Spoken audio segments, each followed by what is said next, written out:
आपके पास पैसे हैं कहाँ? दुरुस्त। अगर आपके पास 160 अरब रुपए हैं तो आप दे दें अपना कराची सिटी। हमने F-16 लिए और हमारे F-16 के ऊपर ये बैन है कि आप इसको हिंदुस्तान के खिलाफ इस्तेमाल नहीं कर। तो बजाय इसके कि आज हम खड़े होकर ये बताते हैं कि यार हिंदुस्तान ज्यादा स्ट्रांग हो रहा है, लेकिन हिंदुस्तान ने अपनी इकोनॉमी के ऊपर उससे पहले काम किया और उसके बाद वो डिफेंस पे आया। तेजस तैयारा लड़ाका तैयारा है, खासा एडवांस है और इसकी जो स्पीड है उसके हवाले से कहा जाता है कि ये बहुत तेज है। ये तो सूरत हाल इतनी खराब हो गई है, बेयकीनी का और खदशात का शिकार हैं, तो कोई संवरने की तो सूरत नहीं है। फैसलाबाद में अपना 4 दिन से फैक्ट्रियां बंद हैं, कई दिन से 400 फैक्ट्री बंद है कई दिन से। बात का जवाब दे दें, जो इंडियन है, आपने बोला कि हमारे से ज्यादा तरक्की कर गए हैं, उनके पास ईमान भी नहीं है, फिर वो कैसे तरक्की कर गए? हमारे पास ईमान है, हम तरक्की नहीं कर रहे इंडिया वालों के पास, फिर भी इंडिया वाले इतनी तरक्की क्यों कर गए? मुझे इस बात की समझ नहीं आती, मुझे बस ये बात समझा दे। पाकिस्तानी नेता और पाकिस्तानी मीडिया बहुत कड़ी मेहनत करके, दिन रात मेहनत करके एक पूरा का पूरा एक समा बांधते हैं, पूरा माहौल तैयार करते हैं कि हिंदुस्तान जो है वो पाकिस्तान से काफ़ी ज़्यादा कमज़ोर है, पाकिस्तान बहुत तरक्की करता चला जा रहा है और सब कुछ सम बांधते हैं।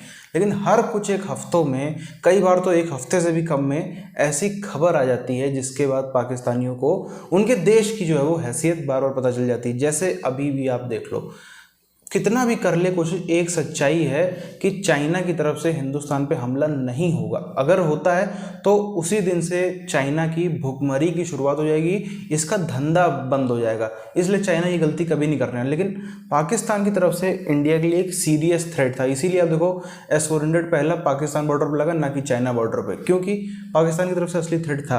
अब वो भी जिस तरीके की इसको धमकियाँ मिलती जा रही हैं वहाँ से, जहाँ से उन्होंने जहाज़ खरीदा है, तो फिर इनके लिए चिंता का विषय होता जा रहा है। पूरी चीज क्या है, पहले तो हम चलते हैं। हमने F-16 लिए और हमारे F-16 के ऊपर ये बैन है कि आप इसको हिंदुस्तान के खिलाफ। अब अगर हिंदुस्तान ऐसे कोई चीज करता है जिस तरह हमारा 2019 में हुआ अभिनंदन वाला मसला, या उससे पहले वो जो उन्होंने रात को अटैक किया था खैबर पख्तूनख्वा के इलाके में, तो अगर ऐसी चीज करेगा तो पाकिस्तान क्या करेगा? पाकिस्तान कहेगा अच्छा यार ये तो अमेरिका ने हमारे ऊपर पाबंदी लगाई है, अब इस जहाज को तो हम उड़ा नहीं सकते, तो आप क्या करेंगे? क्या आप मतलब AK-47 से फायर करेंगे उनके राफेल के ऊपर, या फिर आप उनके मिराज के ऊपर, या फिर तेजास है, या फिर कोई भी जो भी जितना हमारा टोटल मुल्क का बजट है उतने का वो वेपन खरीद सकता है, या उनका डिफेंस बजट वो अलाउ करता है। उसके पास मैं फिर वही बात बार बार दोहराता हूँ कि उनके पास एक जिसे कहते हैं कि एक हैंडसम अमाउंट मौजूद है अपने डिफेंस के ऊपर लगाने के। ये कहा जाता रहा कई हुकूमतों में कि पाकिस्तान को एक वेलफेयर स्टेट बनाएंगे, फिर ये कहा जाता रहा कि ये सिक्योरिटी स्टेट है, फिर ये कहा जाता रहा इस पे डिफेंस का बजट बहुत ज्यादा है, फिर ये कहा जाता रहा कि इसको हम तरक्की याफ्ता मुल्क बनाने की कोशिश करें। लेकिन जो कुछ हम कहते रहे वैसा होता नहीं रहा। जबकि जब हम दुनिया में देखते हैं तो कौन कौन से मॉडल्स मौजूद हैं, तरक्की हम कैसे कर सकते हैं। इंडिया मेक इन इंडिया गालिबन एक इस तरह का नारा है नरेंद्र मोदी साहब का, तो वो क्यों लगाते हैं? वो इसीलिए लगाते हैं कि हिंदुस्तान के अंदर भाई हमारी डिपेंडेंसी अपनी चीजों के ऊपर हो, XYZ। रशिया हालांकि उनको किसी चीज का इनकार नहीं करता, अमेरिका उनको किसी चीज का इनकार नहीं करता, इसराइल उनको किसी चीज का इनकार नहीं करता, यूरोपियन यूनियन नहीं करता, लेकिन उसके बावजूद वो नहीं करते। वो कहते हैं नहीं, हमने अपना सेल्फ सफिशिएंट होना। आपको पता है कि हिंदुस्तान को S-400 भी रशिया ने दिया, अमेरिका नाराज था, उन्होंने खरीद लिया। उन्होंने कहा यार हमारी जरूरत है, हम खरीद रहे हैं 100 वाट। मतलब अगर उसके पास कोई बंदूक है वो कहेगा नहीं यार ये तो चाइनीज की तरफ फायर करेगा लेकिन पाकिस्तान की तरफ फायर नहीं करेगा। शायद हम दुनिया के लाडले हैं, दुनिया हमें पालेगी, दुनिया हमें रखेगी, दुनिया हमें खिलाएगी पिलाएगी और फिर हम जो मर्जी करते रहेंगे। ऐसा बिल्कुल अब नहीं होने लगा, बल्कि ये पिछले 8-10 सालों से ये चीज, अब दुनिया ने कहा बेटा अब अपना बोझ उठाओ, हम आपका बोझ नहीं उठा सकते, ना उठाएंगे। तैयारा इसके हवाले से मैं आपको बताऊं कि 1980s में इसकी तैयारी जो है उसके ऊपर काम शुरू हुआ था। लड़ाका तैयारा है, खासा एडवांस है और इसकी जो स्पीड है उसके हवाले से कहा जाता है कि ये बहुत तेज़ है। हिंदुस्तान एरोनॉटिकल लिमिटेड उसने बनाया है, जो भारतीय अपनी टोटल यानी कि भारत ने ही इसको मैन्युफैक्चर किया है। तेजस का जो नाम है ये अटल बिहारी वाजपेयी जो साबिक वज़ीर आज़म उन्होंने रखा था, और ये संस्कृत का वर्ड है। इसका मतलब है ताकतवर।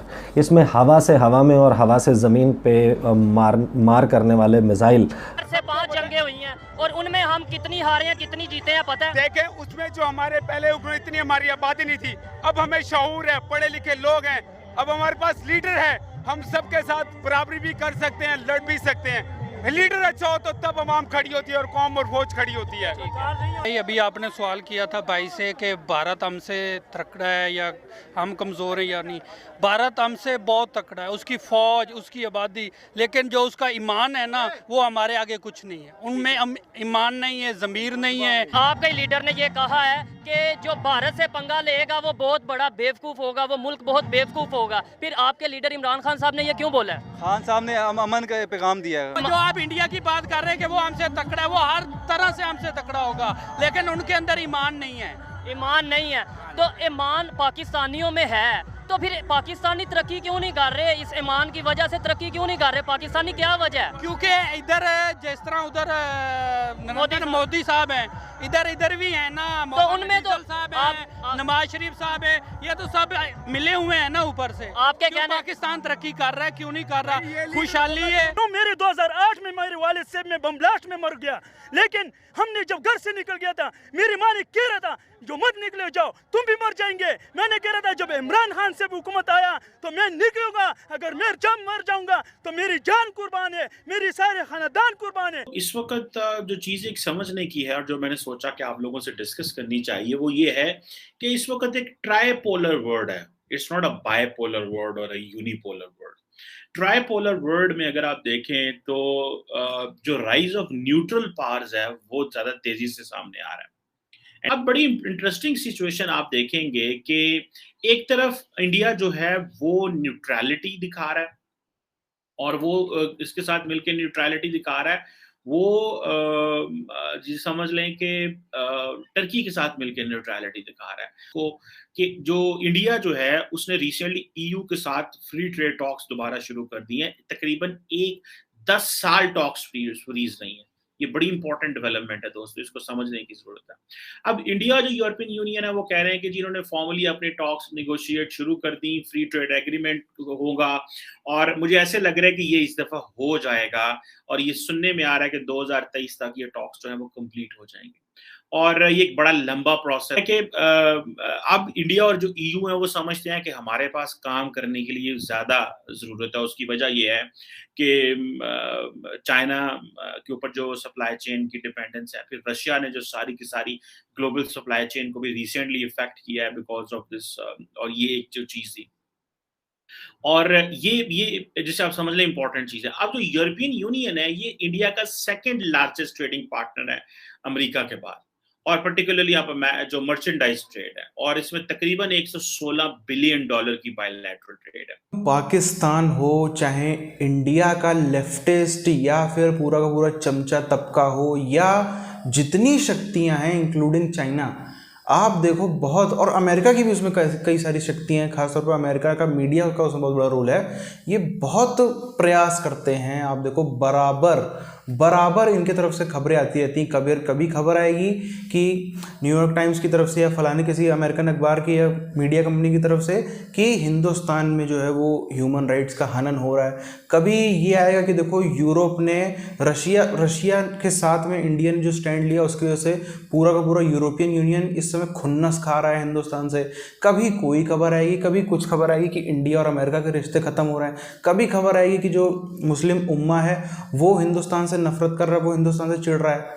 उसके बाद में होता क्या है, एक मोदी जी का दौरा होता है, किस तरीके से वहाँ उन सब देशों के प्रेसिडेंट, वहाँ के कई अरब देशों के राजा, कहीं कोई एकदम लोट के तो खैर ज़्यादा शब्द हो गया, लेकिन बड़ा ही भव्य तरीके से स्वागत जिस तरीके से करते हैं पूरी दुनिया का। ये जो इन्होंने इतने करोड़ों रुपए खर्चा किए, जो दिन रात अपनी लगा के मेहनत करी, सब ध्वस्त हो जाता है। और ये बहुत पूरा आप देखो पूरा अच्छा खासा नेक्सस है। इंडिया में भी इनके लोग हैं, पाकिस्तान में तो खैर हैं ही, वो तो बहुत ही ज़्यादा है, चाइना में बहुत ज़्यादा है, अमेरिका में भी इनके लोग बैठे हैं, यूरोप में भी इनके लोग बैठे हैं, जो दिन रात इसी में लगे रहते हैं कि बस किसी तरीके से, जो कहते हैं ना, किसी का अगर काम खराब ना कर सको तो उसका नाम खराब कर दो। तो हिंदुस्तान का नाम खराब करने में लगे रहते हैं दिन रात। बेचारों पे कई बार तो तरस भी आता है कि इतनी मेहनत करते हैं, आखिरी में इनको मिलता क्या है। इतनी, आप देखो रशिया वॉर के टाइम पे इतनी खबरें आ रही थी कि अब तो ईयू जो है वो इनके ऊपर सैंक्शन लगा देगा हिंदुस्तान के ऊपर, ईयू जो है वो इनसे नाराज़ हो गया है। कई खबर आ रही थी कि भाई बोरिस जॉनसन जो है वो हिंदुस्तान को अच्छा नहीं मान रहे हैं। उसी के चंद दिन बाद क्या देते हैं, बोरिस जॉनसन यहाँ के दौरा करके जाते हैं और खूब तारीफ़ें करके जाते हैं। यही अभी मुस्लिम उम्मा के साथ पूरा नुपुर शर्मा वाले मैटर में हुआ, कह रहे अब तो मुस्लिम उम्मा ने छोड़ दिया हिंदुस्तान को, क्या होगा, चलोगे कैसे, पेट्रोल नहीं होगा। तो आखिरी में क्या हुआ दुनिया के सामने। आप ही क्या राय है, आप नीचे कमेंट करके बताएं। मिलते हैं आपसे वीडियोज़ में, तब तक के लिए जय हिंद।